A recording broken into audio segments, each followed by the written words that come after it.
There are 3 whole years of your life you will never get back. Not because you lost them, because something erased them. You lived an entire life before you turned 3. You were born.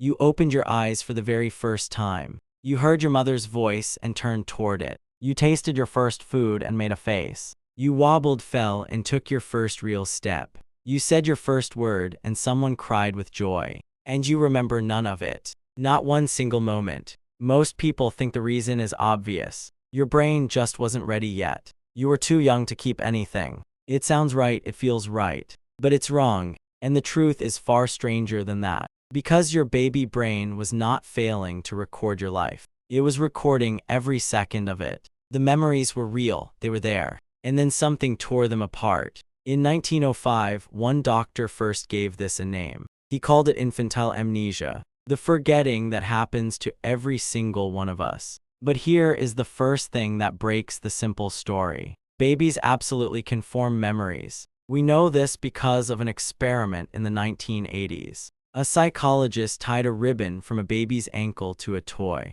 a bright mobile that hung above the cribs. The babies quickly learned a secret. If they kicked, the mobile danced, and they loved making it move. Days later, the same babies were brought back, and they remembered. They started kicking right away. Even 2-month-olds held that memory for days. 6-month-olds held it for weeks. So infant brains can learn. They can store, they can recall. But the memories don't last. By the time you grow up, every trace is gone. For a long time, no one could explain why. The first part of the answer is hidden in your brain. Deep inside sits a small curved structure. It is the engine of memory. It takes a lived moment and saves it. A birthday, a conversation, a walk in the rain. It packs each one into a moment you can replay. In adults, this engine has a partner up front. Together they tag, store, and fetch your memories. But in a baby, this system is barely built. The wiring between the parts is still being laid. One key gateway isn't finished until ages 2 to 4.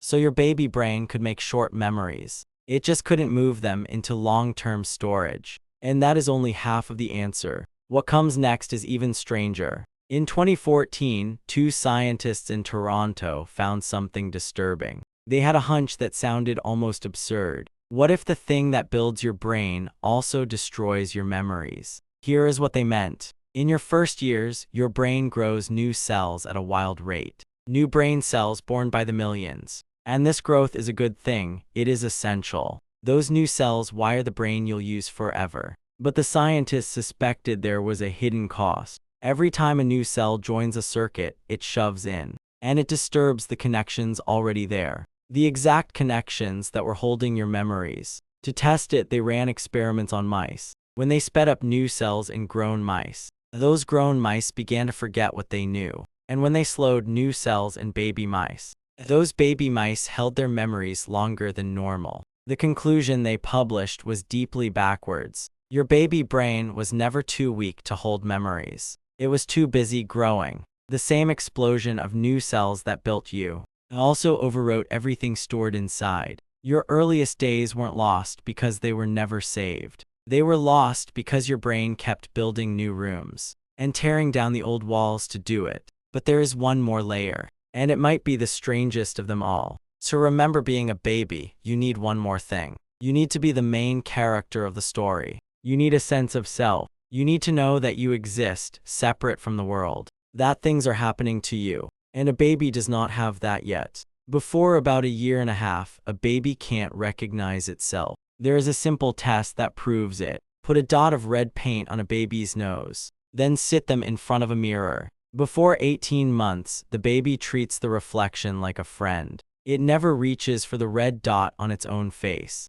But after 18 months, something clicks. The baby reaches up and touches the dot on its own nose. It finally knows the face in the mirror is its own. And that exact moment lines up with the first real memories, which means something unsettling. You can't remember being a baby, partly because there was no you to remember it. There was no narrator inside your head, no voice turning your days into a story, which raises a question that is hard to shake. The baby in your old photographs, is that baby really you? Or someone else who lived in the same body? Someone whose mind was taken apart and rebuilt, cell by cell. But before that thought gets too heavy, there is one last piece. and it points the way back to calm. That last piece is language. A researcher spent years studying how children keep memories. Her finding was simple but powerful. Words don't just describe your memories. Words build the shelves your memories sit on. Before you could speak, your days were raw feeling.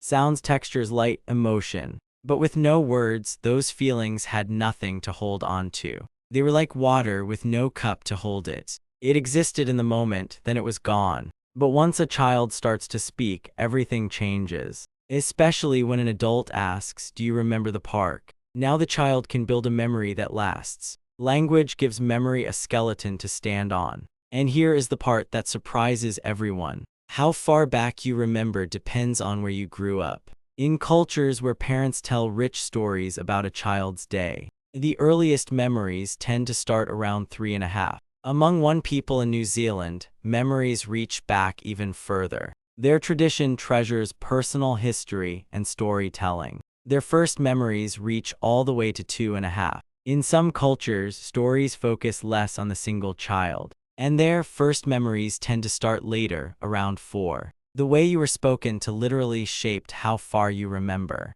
So now you know what really happened to your first years. Your memory engine wasn't ready to build the lasting kind. And even when it started, new cells tore through the wiring. You had no sense of self to anchor those days to, and no words yet to give them a shape that could survive. It was never just one thing. It was all of it at once. And every single human who has ever lived went through this. Everyone you've ever met has that same quiet gap. But here is the part worth holding on to. The reason isn't that your brain was too simple. It's that your brain was doing something more important. More important than remembering. It was quietly, carefully becoming you. So the baby in those photos isn't a stranger. It's the beginning of you, even if you can't replay it. You don't need to remember those years to carry them. Every word you speak grew from a mouth that once couldn't. Every step you take began with one wobbly first try. Those forgotten years didn't vanish. They became the floor you stand on.